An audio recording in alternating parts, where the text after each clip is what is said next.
अस्सलामु अलैकुम वरहमतुल्लाहि तआला वबरकातुहू। नाजरीन, आप जानते हैं कि अभी बंगाल में इलेक्शन होने वाला है। दिसंबर 2025 में हुमायूं कबीर ने बाबरी मस्जिद का मुद्दा उठाकर बंगाल के मुर्शिदाबाद में बाबरी मस्जिद की नींव डाली, बुनियाद रखी और उसमें सैकड़ों लाखों की तादाद में मुसलमानों को इकट्ठा किया और अपने फेवर में लिया। लेकिन हकीकत और सच्चाई ये है कि ये शख्स सिर्फ़ और सिर्फ बीजेपी के लिए काम करता है, बीजेपी की नुमाइंदगी करता है, बीजेपी के इशारे पर लाखों करोड़ों मुसलमानों के ज़मीर का सौदा करने वाला है। ये चाहता है कि जिस तरीके से और स्टेट्स में और राज्यों में मुसलमानों के साथ जुल्म व बर्बरियत के पहाड़ ढाए जा रहे हैं, उसी तरीके से बंगाल में भी मुसलमान तबाह बर्बाद हो जाएं और परेशान रहें। जबकि आप जानते हैं कि बंगाल में ममता बनर्जी की सरकार है, चीफ मिनिस्टर ममता बनर्जी है और वहाँ के हालात बहुत अच्छे हैं। वहाँ किसी तरह का कोई भेदभाव नहीं है, किसी तरह का कोई जातिवाद नहीं होता है, बल्कि वहाँ जिस कम्युनिटी के, जिस समाज के लोग रहते हैं, आराम व सुकून के साथ अपनी ज़िंदगी गुजारते हैं। लेकिन ये हुमायूं कबीर, जिसने दिसंबर 2025 में बाबरी मस्जिद की बुनियाद डालकर मुसलमानों के जज्बात को अपने काबू में किया, और वही शख्स मुसलमानों के ज़मीर का सौदा 1000 करोड़ में बीजेपी के दफ्तर में जाकर कर रहा है। आप इस वीडियो को देखिए, आपको अंदाज़ा लग जाएगा कि वाकई कौम का गद्दार और मुसलमानों की पुश्त में खंजर भोंकने वाला कोई और नहीं बल्कि अपने ही होते हैं। पहले आप इस वीडियो में देखें, सारी हकीकत और सच्चाई आपको पता चल जाएगा। मान लीजिए यहाँ पे आपको अगर इधर टीएमसी का हटाना है, ये आपका अगर इधर है तो यहाँ पे 2 डिवीजन है। एक है भाजपा को पास हिंदू का वोट, वो तो कंफ्यूजन हो ही जाएगा। और आप मैं जितना मुसलमान लोगों को मेरा पास वोट देने के लिए मैं आवाज उठाना तो ऑटोमेटिकली आपका हिंदू वोट आपका पास जाएगी, भाजपा का पास जाएगी। वो कैसे जाएगा? कैसा इसे कहेगा जो हिंदू लोग ममता बनर्जी को ऊपर भरोसा कर रहा है, वो अच्छा तरीके से मालूम है जो मुसलमान लोग को 100 से 90% चुनाव में ममता को पास है। तो वो वोट जो चुनाव से हट जा रहा है, जो मुसलमान वोट वहाँ से हट रहा है, तो वो हिंदू लोग और देखेगा जो वो ममता बनर्जी सत्ता में नहीं आएंगे, तो उनका एक ही ऑप्शन है जो बीजेपी को, भाजपा को। मैं सीधा बोलूँगी जो मेरा को और वोट डालो, मैं वहाँ चीफ मिनिस्टर जी बनेगी, मेरा को निर्णायक भूमिका मेरा मिलन चाहिए, मेरा हाथ पर आएगी।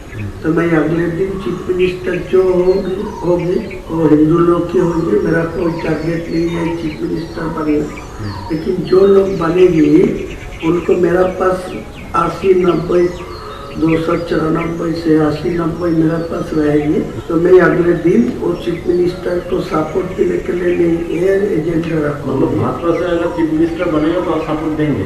पूरा सपोर्ट देंगे, कोई दिक्कत नहीं। ममता को किसी कीमत में नहीं आना। मान लीजिए ऐसा कुछ पोजीशन होगा कि आपके पास मान लीजिए 50-60 आ गया और भाजपा का होगा तो टीएमसी के पास बराबर का होगा, तो उस वक्त अगर आप टीएमसी को वो ताकत लगाएगी मेरे को सपोर्ट लेने के लिए, लेकिन मैं नहीं दूंगी, नहीं भाजपा को देंगे। लेकिन आप अंडरग्राउंड में आपको सब जो एग्रीमेंट होता करने चाहिए कर लीजिए, कोई दिक्कत नहीं। लेकिन पहले मैं ये आपको खिलाफ ही बोलूँगी, भाजपा के खिलाफ ही बोलना चाहिए, नहीं तो ये वोट इकट्ठा मेरे पास नहीं आएगी, फिर वो ममता बनर्जी को पास डाल देंगे। मेरा जितना ममता बनर्जी को खिलाफ बोलेंगे उतना ही भाजपा को खिलाफ बोलेंगे। तो ये कहना है कि ये जो मुस्लिम लोग हैं इनको तो आपको गुमराह करना है ना, इसको आपको हद तक जाके इसको बेवकूफ भी बनाना पड़ेगा। बनाना अगर आप बेवकूफ नहीं बनाएंगे तो वो उनका पास है। उनके पास चला जाएगा। तो ये आपका पॉलिसी क्या है? पॉलिसी ऐसा ही है। देखिए, मैं उनको भी बोला, सुरेंद्र जी को बोला, मेरा पास पैसा चाहिए। मैं मुसलमान को इकट्ठा करने के लिए, उनको चुनाव में मेरा पास वोट लेने के लिए, वो एक सीट में 3 करोड़ 4 करोड़ खर्चा होगा। वो जो टीएमसी वाला जो है सत्ता में है, वो पैसा ज़्यादा नहीं देते। लेकिन आज के दिन में जो नया मेरा मुसलमान को जो उम्मीदवार खड़ा करेगी, वो सब शिक्षित मतलब होगी, स्वच्छ भावमुक्ति होगी, मुसलमान को पास उनको ज़्यादा इम्पोर्टेंस भी है। लेकिन मेरा पैसा का जरूरत है। हमको टोटल कितना पैसे का जरूरत है जो आप ये अपने लक्ष्य है इसको पूर्ण कर सकते हैं? मैं पूरा लक्ष्य होगा 1000 मिलेगा तो बहुत। मतलब 1000 करोड़। तो ये जो है जी नाजरीन, ये वीडियो अगर आपने देख ली है तो आपको अंदाज़ा लग गया होगा ये शख्स कौम का कितना बड़ा गद्दार है, मुसलमानों को किस तरीके से धोखा देना और नुकसान पहुंचाने का काम कर रहा है। 1000 करोड़ में बंगाल के मुसलमानों का सौदा कर रहा है। और जब इस शख्स ने दिसंबर 2025 में बाबरी मस्जिद की बुनियाद डाली तो ऑल इंडिया मजलिस इत्तेहादुल मुस्लिमीन ने भी अपना एक नुमाइंदा भेजा इसकी हिमायत में, इसको सपोर्ट करने के लिए। लेकिन हाल ये हुआ कि ऑल इंडिया मजलिस इत्तेहादुल मुस्लिमीन के चीफ मुखिया बैरिस्टर असदुद्दीन ओवैसी ने भी इस शख्स की हिमायत की और यहाँ तक कि उन्होंने इसके साथ अलायंस भी किया, एक साथ चुनाव लड़ने का ऐलान भी किया। लेकिन जब ये वीडियो सोशल मीडिया पे गर्दिश करने लगी तो इस शख्स ने भी कहा कि ये AI जनरेटेड वीडियो है। उसके अलावा और भी कई लोगों ने कहा, लेकिन सच्चाई यही है, ये AI जनरेटेड वीडियो नहीं है बल्कि ये ओरिजिनल वीडियो है। इस शख्स ने बंगाल के मुसलमानों का सौदा किया और जब ये चीज़ें असदुद्दीन ओवैसी को पता चली तो असदुद्दीन ओवैसी और ऑल इंडिया मजलिस इत्तेहादुल मुस्लिमीन ने भी अपना अलायंस इससे ख़त्म कर दिया और बाज़ाब्ता तौर पर एक ट्वीट के ज़रिए से ये पैगाम दिया, मैसेज दिया कि हुमायूं कबीर कौम का गद्दार है, मीर जाफ़र और मीर सादिक असल में यही शख्स है इस वक्त का। और ऑल इंडिया मजलिस इत्तेहादुल मुस्लिमीन ने अपना अलायंस इसके साथ ख़त्म कर लिया।